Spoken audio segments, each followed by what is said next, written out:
Uni first पे। और आज मैं सॉल्व करने जा रहा हूं Gala model question paper standard 12th standard का जो गाला मॉडल क्वेश्चन पेपर है उसका पेपर नंबर 1 का section C do as directed related जितने भी क्वेश्चन है उसको हम सॉल्व करने जा रहे हैं। हम पेज नंबर 183 है। तो चलिए पहला क्वेश्चन लेते हैं। पहला क्वेश्चन क्या है? तो पहला क्वेश्चन मैंने ऑलरेडी करवा दिया है जब मैंने 12th स्टैंडर्ड के हर पेपर का सिर्फ एक्टिव टू पैसिव वॉइस का एग्जांपल सॉल्व करवाया था। फिर भी हम ले लेते हैं what is meant by this. Question है हमारा what is meant by this और ब्रैकेट में लिखा है choose the correct active voice. Choose the correct active voice. मतलब आपको इसके लिए करेक्ट आपका सेंटेंस जो है वो पैसिव में दिया है। आपका सेंटेंस जो है वो पैसिव में दिया है। आपको क्या करना है? इसका करेक्ट एक्टिव वॉइस चुनना है। तो सबसे पहले पैसिव में आपको पैसिव रूल पता होना चाहिए इसके लिए, ठीक है? तो आप देखिए पैसिव में इज के साथ वर्ब का थर्ड फॉर्म लगा है। तो अगर आपको याद हो तो object plus is am are plus V3 plus by plus subject, ठीक है? और यहां पे जो सेंटेंस दे रखा है ये सेंटेंस जो है वो इंट्रोगेटिव सेंटेंस है, ठीक है? ये सेंटेंस जो है वो एक इंट्रोगेटिव है। तो यहां पे क्या आएगा रूल? इजेएमआर प्लस ऑब्जेक्ट, ठीक है? Is am are plus object plus V3 plus by plus subject. तो यहां पे आपको दो चीज देखोगे तो आपको समझ में आ जाएगा कि ये सेंटेंस जो है वो कौन से टेंस का पैसिव है। कौन से टेंस का पैसिव है, ठीक है? तो यहां पे आप देखोगे इज और मेंट, ठीक है? मतलब इज के साथ वर्ब का थर्ड फॉर्म लिया है। तो इजेएमआर के साथ, ठीक है, इजेएमआर के साथ वर्ब का थर्ड फॉर्म जो है वो यूज होता है सिंपल प्रेजेंट में। इसमें यूज होता है सिंपल प्रेजेंट में, ठीक है? सिंपल प्रेजेंट में। तो हमें सिंपल प्रेजेंट का एक्टिव वॉइस करना है। सिंपल प्रेजेंट का जो एक्टिव रूल होता है वो टेंसेस का ही रूल होता है, ठीक है? तो सिंपल प्रेजेंट का अगर आप टेंसेस वाला रूल देखें तो आता है subject plus V1 plus object, ठीक है? तो ये rule subject plus V1 plus object अगर इसको हम फॉलो करेंगे, लेकिन हमारा सेंटेंस यहाँ पे क्या है? इंट्रोगेटिव है, ठीक है? हमारा सेंटेंस जो है वो अफर्मेटिव में इंट्रोगेटिव है। तो इंट्रोगेटिव रूल क्या होता है? सिंपल प्रेजेंट का इंट्रोगेटिव रूल क्या है? तो इंट्रोगेटिव रूल यहां पे आएगा do does plus subject plus V1 plus object plus question mark, ठीक है? Plus question mark. तो ये आता है। तो अब हम रूल्स हमारे दिमाग में है और हम देखते हैं कौन सा करेक्ट ऑप्शन है हमारे लिए। तो पहला है व्हाट डू यू मीन, ठीक है? What do you mean, what is meant by this. तो व्हाट डू यू मीन ये सही नहीं होगा। What was the meaning of this, ये भी वाज का तो यूज हो ही नहीं सकता, क्योंकि मैंने आपको बताया कि एक्टिव में जब आप इसको कन्वर्ट करोगे तो कौन से टेंस में होना चाहिए? सिंपल प्रेजेंट में। तो सिंपल प्रेजेंट में वाज का यूज नहीं होता। ऑप्शन नंबर सी अगर देखें तो what does this mean, what does this mean, ठीक है?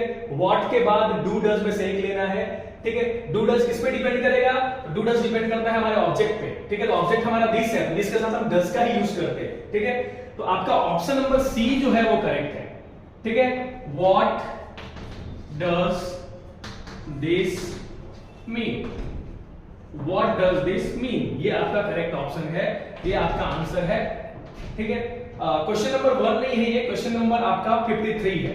पेज नंबर 183 पे क्वेश्चन नंबर 53 है, what is meant by this. और इसका करेक्ट ऑप्शन जो है वो है option number C, what does this mean, okay? तो चलिए, तो हमारा क्वेश्चन नंबर 54 जो है वो है all night Gandhi ji remained awake, मतलब पूरी रात गांधी जी जागते रहे, ठीक है? पूरी रात गांधी जी जो है उनको नींद नहीं आई, वो जागते रहे। सेंटेंस का मीनिंग ये है। अब हमको क्या करना है? इस सेंटेंस को नेगेटिव में कन्वर्ट करना है, ठीक है? इस सेंटेंस को नेगेटिव में कन्वर्ट करना है। तो चलिए एक बार ऑप्शन पढ़ लेते हैं। पहला ऑप्शन है ऑल नाइट गांधी जी कैनॉट स्लीप। कैनॉट का यूज नहीं करेंगे। अगर आप इस सेंटेंस को देखोगे तो इस सेंटेंस में रिमेंड का यूज हुआ है, ठीक है? रिमेंड जो है वो अगर ग्रामेटिकल नॉलेज आपका पक्का है तो आपको पता होगा ये वर्ब का सेकंड फॉर्म है, ठीक है? वर्ब का सेकंड फॉर्म है। तो वर्ब का सेकंड फॉर्म जिसमें होता है उसका नेगेटिव अगर हम करते हैं, वर्ब का सेकंड फॉर्म मतलब सिंपल पास्ट, और सिंपल पास्ट का जब हम नेगेटिव करते हैं तो हम डिड वगैरह का यूज करते हैं, wasn't का यूज नहीं करते हैं। तो आपका ऑप्शन ए जो है वो करेक्ट नहीं है। ऑप्शन बी देखते हैं। All night Gandhi ji avoided to remain awake, ठीक है, all night Gandhi ji avoided to remain away, ये सेंटेंस ही आपका नेगेटिव नहीं है तो ये ऑप्शन में नहीं आएगा। Option C, all night Gandhi ji didn't sleep, did का यूज हुआ है, ठीक है, नॉट भी लगा है, मतलब सेंटेंस नेगेटिव हो गया है, ठीक है, ग्रामेटिकली ये सेंटेंस करेक्ट है। चौथा ऑप्शन भी देख लेते हैं, all night Gandhi ji remained asleep, ठीक है, तो ये भी आपका फोर्थ वाला जो ऑप्शन है वो भी नेगेटिव नहीं है, ठीक है, तो आपका सबसे परफेक्ट ऑप्शन जो है वो है option number C. Option number C, sentence भी मैं लिख देता हूं, all night Gandhi ji didn't sleep, did not sleep, all night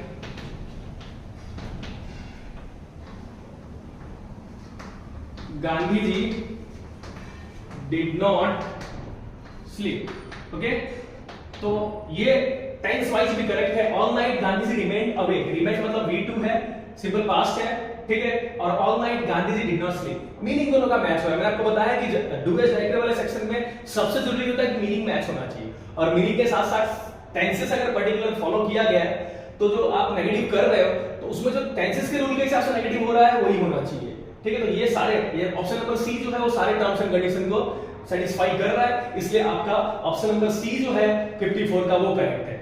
चलिए अगले क्वेश्चन पे चलते हैं। चलिए अगला क्वेश्चन जो है वो है हमारा है question number 55, you do preach worse than a person, मतलब तुम पार्सन से भी खराब पढ़ाते हो, ठीक है।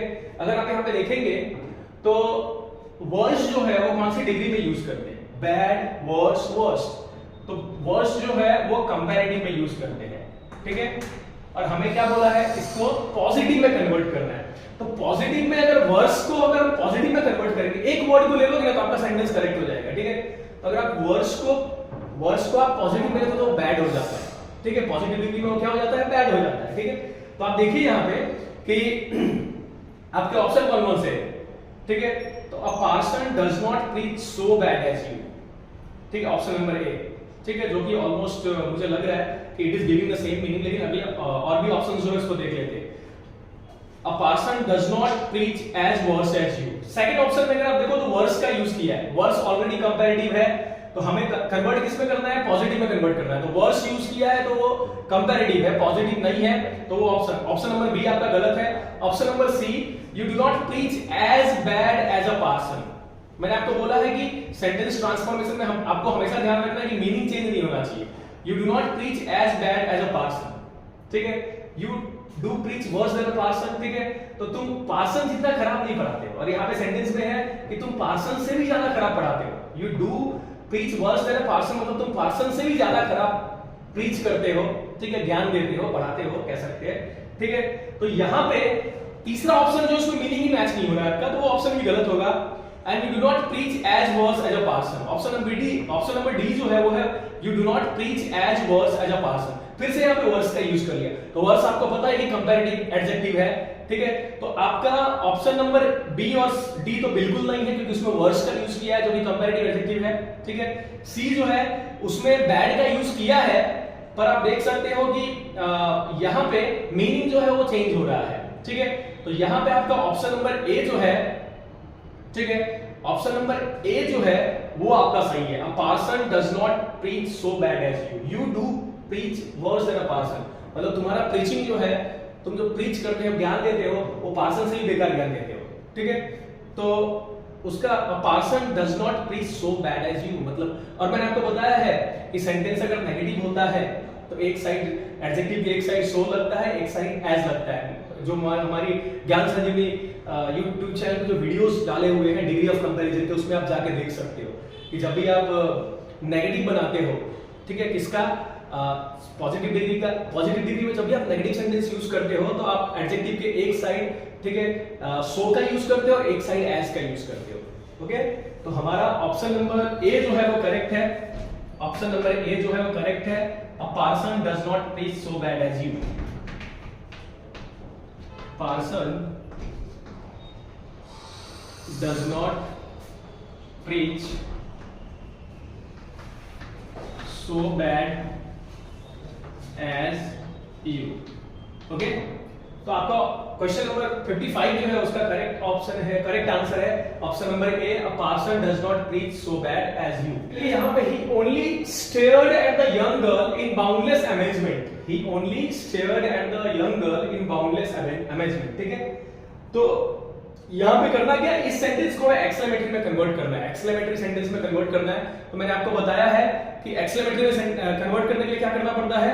एक्सक्लेमेटरी सेंटेंस में देखिए, एक्सक्लेमेटरी सेंटेंस जो है दो टाइप के होते हैं, ठीक है।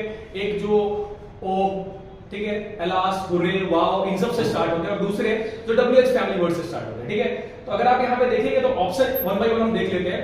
ऑप्शन वन जो है, ऑप्शन ए जो है, what only in boundless amazement he stared at the young girl, ठीक है।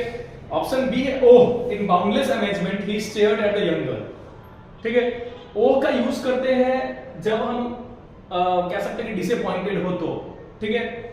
तीसरा ऑप्शन है he only in boundless amazement stared he at the young girl, stared he use कर लिया है। आपको मैंने बताया था कि interrogative sentence, sorry, exclamatory sentence और इंट्रोगेटिव सेंटेंस में क्या फर्क होता है।